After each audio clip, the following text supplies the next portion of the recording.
আওলাদ রসুল সৈয়দ আরশাদ মাদানী দামাত বারাকাতুহুম, উনি বলছেন চায়নার এক অঞ্চলে উনি সফরে গেছিলেন।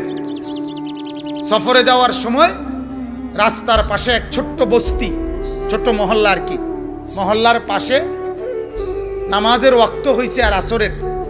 তো রাস্তার পাশেই রুমাল বিছায়া ওনার গাড়ির সাথে যে কয়জন ওনারা নামাজ পড়ছেন।